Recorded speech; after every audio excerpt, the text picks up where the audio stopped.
दिनेश जी, हाँ, आप तो फिर भी ये कह रहे हैं कि बात क्लेम तक गई। मैं तो क्लेम से पहले की ही बात कर रहा हूं सिद्धार्थ, कि क्लेम तो तब है जब कोई बीमार पड़े, लेकिन जो हर साल का रिन्यूअल हो रहा है वही इतना महंगा होता जा रहा है कि वो बहुत लोगों की हद से बाहर निकल जाता है। अच्छा, जब आपको बेचा जाता है वो कभी एक्सप्लेन नहीं करते कि हम 5-5 साल के ब्रैकेट में चलते हैं। आज आप 45 साल के हो, कल 46वें साल में लगोगे तो एक नया प्रीमियम आपके उसमें जुड़ जाएगा, कोई नहीं बताता। दूसरी बात, उसमें ये भी नहीं बताते हैं कि 5 साल का लॉक इन, और 5 साल का लॉक इन बोल के अगले साल ही बढ़ जाता है, और अगर आप फोन करके पूछें तो पता चलता है कि भाई नहीं, ये तो ये हो गया, वो हो गया। मतलब 50 तरह के एक्सप्लेनेशन होते हैं। और बिल्कुल सही कह रहे हैं सर कि कॉर्पोरेट वाले में तो फिर भी सुनवाई हो जाती है, लेकिन जो इंडिविजुअल खरीदता है उसकी तो कोई नहीं सुनता। और कई बार तो चलती चलती पॉलिसीज बंद हो जाती हैं, आपको बोला जाता है कि अब ये कंटिन्यू नहीं हो रही है, आपको दूसरे में शिफ्ट करना है, और लगभग नई पॉलिसी खरीदने जैसा होता है।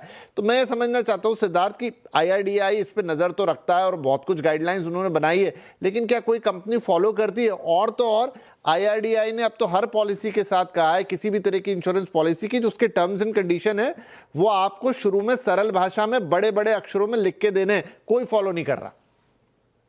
नहीं, तो देखिए इसमें अगर मैं भी कंज्यूमर की तरफ से बात करिए तो आईआरडी की तरफ से भी बहुत सारे इनिशिएटिव्स लॉन्च किए गए हैं। जैसे आपने बताया कस्टमर इन्फॉर्मेशन शीट है, जहाँ सिंपल शब्दों में पॉलिसी में क्या इंक्लूडेड है, क्या नहीं है, राइट? वो बहुत अच्छे से एक्सप्लेन किया जाता है कस्टमर को। यस, लेट्स से अगर मैं पूरी इंडस्ट्री की बात नहीं कर सकता, बट अपने एंड पे जो हम करते हैं, और पॉलिसी बाजार का जो जन्म हुआ है वो इसीलिए हुआ है कि एक तरीके से क्लियर ट्रांसपेरेंट कम्युनिकेशन जो है कस्टमर को दी जाए, क्योंकि इंश्योरेंस या किसी भी फाइनेंशियल प्रोडक्ट में मिससेलिंग का स्कोप बहुत ज्यादा होता है, और आइडिया यही है कि इसको सबसे मतलब कम से कम इनफैक्ट जीरो ही किया जाए। So that is one.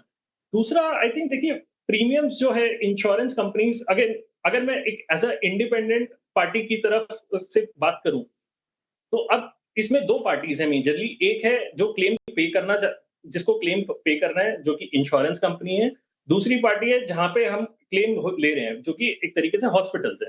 तो ये दो पार्टीज में एक हॉस्पिटल्स है जहां पे हम सब जानते हैं कि मेडिकल एडवांसमेंट भी हुई है, कई बार अब्यूज भी होता है, कई बार ओवर बिलिंग्स भी होती हैं, कई बार हर तरीके की चीजें होती हैं। तो एक पार्टी है जहां पे, और लार्जली जैसे इंडिया में अब सब कुछ प्राइवेट हॉस्पिटल्स हैं, मतलब सरकारी हॉस्पिटल्स हम सभी जानते हैं कि बहुत ही कम है, और मतलब ज्यादातर जो हेल्थ केयर डिपेंडेंट है प्राइवेट हॉस्पिटल्स पे। तो एक पार्टी है जहां पे द कॉन्सेप्ट इज कि पेशेंट पर पेशेंट रेवेन्यू कितना ज्यादा है, वो एक है। दूसरी पार्टी है जहां पे जिसको वो पे करना है। अब दोनों के बीच में जो थोड़ी सी रसाकशी है, ये एक प्रॉब्लम एरिया है, और इसमें मुझे लगता है कि आई थिंक सरकार की तरफ से health care regulator can become a ये जो आप इम्पोर्टेंट बता पॉइंट, रहे हैं, अब क्योंकि ये सेकंड नंबर पे आ गया। ठीक है, मैं एग्री करूंगा आपकी बात से, ये सेकंड एरिया है। पहला वाला तो प्रीमियम वाला हो गया, अभी हम उस पर और बात करेंगे, लेकिन आपने सब कुछ कर लिया, महंगी प्रीमियम भी दे दी, और जब आप हॉस्पिटल जाते हैं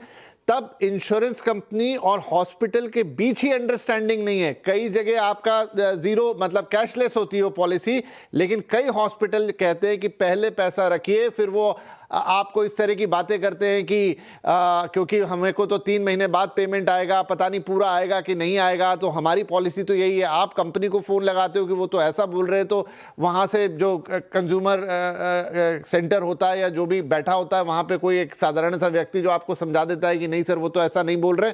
कुल मिला के कोई निराकरण नहीं होता है, और अंत में बहुत सारे लोगों को मजबूर, हाँ बाद में उनको रीपे हो जाता होगा, लेकिन फिर क्या काय की कैशलेस पॉलिसी, किस तरह की कैशलेस पॉलिसी? वहां तो व्यक्ति परेशान हो गया, इसीलिए तो पॉलिसी खरीदी थी कि किसी दिन ऐसा मौका आए तो आपको ये चिंता ना पड़े कि मेरे पास कितने पैसे हैं कितने नहीं पैसे, मैं जाके हॉस्पिटलाइज हो जाऊं और उसके बाद क्लेम सेटल होता रहेगा।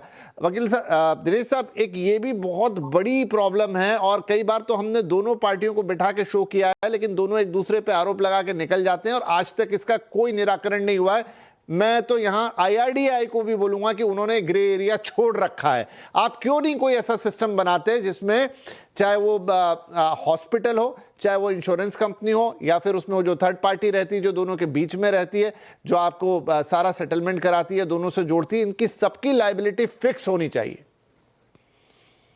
बिल्कुल विपिन जी, आपने बिल्कुल ठीक बोला। ये जो कैशलेस वाला सिस्टम है, ये रिव्यू होना चाहिए कि आपको बोला, आपको पॉलिसी दी कैशलेस की, और जब आप हॉस्पिटल जाते हैं और इतने सारे डिस्प्यूट हैं, जिसको कहते हैं कि lack of services under consumer court act, कि there is a deficiency of services. अगर आपको आपकी डेड बॉडी नहीं रिलीज की, एक केस में आपकी डेड बॉडी नहीं रिलीज की कि भाई आपने पूरे नहीं दिए, वो कैशलेस पे था, इंश्योरेंस कंपनी ने डिले कर दिया। देखिए कि कितनी इनकी लापरवाही है, या आप जो भी कह लीजिए, डेफिशिएंसी है या लालचपन है। आप इसमें हॉस्पिटल को भी आप ब्लेम कर सकते हैं कि हॉस्पिटल और इंश्योरेंस कंपनी की अपनी अंडरस्टैंडिंग पूरी नहीं है। इनको देखना चाहिए हर तरीके की सिचुएशन में कैसे आ सकता है पेशेंट आपके पास। और कैशलेस अगर आपने एक हफ्ते के बाद हॉस्पिटल को दिया और मेरे को जमा कराना पड़ा, तो it is harassment on me.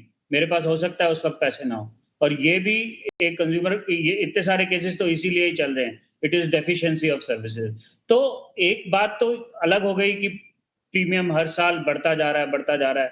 Individuals को ये बिल्कुल ही क्लेम सेटलमेंट में प्रॉब्लम करते हैं, कोई ना कोई उसमें फ्लॉ निकाल देते हैं। अगर आपका कोई फ्लॉ नहीं भी निकला तो डिले कर देते हैं, तो आपका पहले आपको हॉस्पिटल में जमा कराना पड़ता है, फिर जब आपके पास उनके पास पैसा आता है तो वो आपको वापस देते हैं। उसमें भी प्रॉब्लम है, कैश में दें, क्रेडिट कार्ड से दें, तो उसमें काफ़ी सारी लेक्यूनाज हैं। आई थिंक ये arrangement, agreement between insurance company and service providers, hospital, has to be very clear. It also needs to be regulated. Regulation insurance company की भी नहीं होनी चाहिए, इनका ऑडिट होना चाहिए कि हॉस्पिटल से किस तरीके का एग्रीमेंट करते हैं। कुछ मैंडेटरी क्लॉजेस डालने चाहिए इनको कि अगर कैशलेस है, आपने उसका प्रीमियम लिया है, आपने उस पर डिजीजेस डिफाइन कर रखी हैं, आप नहीं उसको डिनाई कर सकते। हाँ, अगर आपको बाद में लगता है कि आपने कुछ ज्यादा दे दिया, तो आप अपना हॉस्पिटल से आर्बिट्रेशन कीजिए। बिल्कुल बिल्कुल सर, एक छोटा मुझे ब्रेक